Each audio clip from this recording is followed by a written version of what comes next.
Si vous pensiez que nous avions atteint l'horreur, non, le paroxysme de l'horreur, voici avec Pierre-Emmanuel Barret. Oui. Allez, attention. Attendez, j'ai une blague. Qu'est-ce que c'est Nagui qui fait? Bah, un chien. C'est un Égyptien. Ah, putain, vous l'avez. Attendez. Un Égyptien, qu'est-ce qu'il fait? Il écrit avec ses hiéroglyphes. Ah, ça, festival, ça. Allez, assez rigolé. C'est l'heure de... C'est lui qui va sortir. C'est l'heure de ma revue de presse et aujourd'hui, on va parler de nos amis les réfugiés. Jingle. Le camping c'est très bien. On peut jouer à la pétanque en faisant des barbecues et en plus c'est pratique parce que c'est juste à côté de la station de métro. Alors le samedi soir avec le vomi des fêtards, il y a du rap de dessert. Wouh! Ils sont des milliers à avoir décidé de prolonger un peu leurs vacances en dressant leur tente directement sous le métro parisien. C'est à croire que la ligne 2, elle fait porte Dauphine Damas. Alors, évidemment pour eux, l'intégration est très difficile. Ils parlent à peine français. Il y a des Syriens, des Érythréens et des CRS. Non, sans rire, les conditions de vie sont très difficiles. Certains ont sombré dans l'alcool, dans la violence, mais on ne va pas parler que des CRS non plus. En 2 mois, Manuel Valls a viré 3 fois tous les réfugiés de leur campement de fortune. Mais évidemment, ils reviennent, puisqu'ils n'ont nulle part où aller. C'est l'inconvénient d'exister, il faut forcément être à un endroit. Pour l'instant, sur les 30 000 réfugiés qu'on a promis d'accueillir en 2014, on en a accueilli environ 1500. Alors, dans le même temps, on estime à 15 000 le nombre de migrants noyés en Méditerranée. Je ne sais pas si vous vous rendez compte, mais la Méditerranée a accueilli 10 fois plus de réfugiés que la France. Il y a 57% des Français qui sont contre l'accueil des migrants en région. Putain, on est moins hospitaliers que des mérous. C'est quand même incroyable. La mer Méditerranée est plus à gauche que le Parti Socialiste. Moi, je m'en fous, en 2017, je vote pour un anchois. Non, franchement, 15 000 noyés.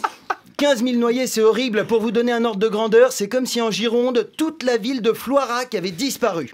Bon, c'est peut-être pas un très bon exemple, puisque pour la plupart d'entre nous, la ville de Floirac n'a jamais existé.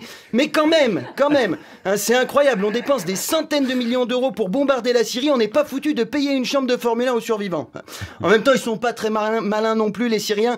On les bombarde, ils viennent se réfugier chez nous. C'est comme si tu te faisais violer dans la rue et quand ton agresseur a fini, tu remontes ton slip, tu dis attends, je viens de me faire violer, je peux dormir chez toi? Alors je caricature. Dans les rangs des réfugiés, il n'y a pas que des Syriens, mais qu'on soit bien d'accord, les Érythréens, ils viennent pas en France pour voir la Tour Eiffel. S'ils veulent admirer une structure métallique, ils ont qu'à lever un bras et regarder leurs prothèses. L'Érythrée, ça n'est pas Disneyland. Là-bas, le service militaire, ça dure de 17 à 40 ans. Mais heureusement, tu peux avoir une dérogation pour terminer plus vite, en mourant. Après, force est de constater qu'un service militaire qui dure de 17 à 40 ans, ça peut avoir ses avantages. Par exemple, Emmanuel Macron, son parti, ça s'appellerait « En marche toutes !» Et avec un peu de chance, il aurait marché sur une mine au lieu de marcher sur le code du travail.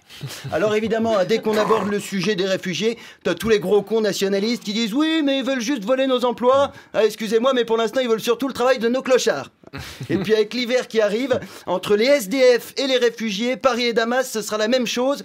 Et à Paris, le seul truc qui fera plus de bruit que les rafales, ce sera le silence du gouvernement. La politique d'émigration, c'est comme une sextape avec Daniel. On rigole sur le moment, mais quand on revoit les images, on ne peut plus se regarder dans la glace. Si en 43, les Anglais avaient laissé De Gaulle dormir dehors sous une tente quechua, l'appel du 18 juin, ça aurait été « J'ai froid, venez m'aider !» Non, je vais vous dire, on sera bien content d'être tous morts quand les archéologues du futur expliqueront ça à leurs élèves. Alors là, c'est le Paléolithique, là, c'est le Jurassique, et là, le fils de Putique. Oh, regardez, c'est magnifique! Un fossile de CRS en train de gazer une famille de Libyens. Et ça, c'est quoi, monsieur? C'est un fossile de caca? Non, ça, c'est le socialisme. Merci de m'avoir écouté. France Inter, la bande originale avec Nagui.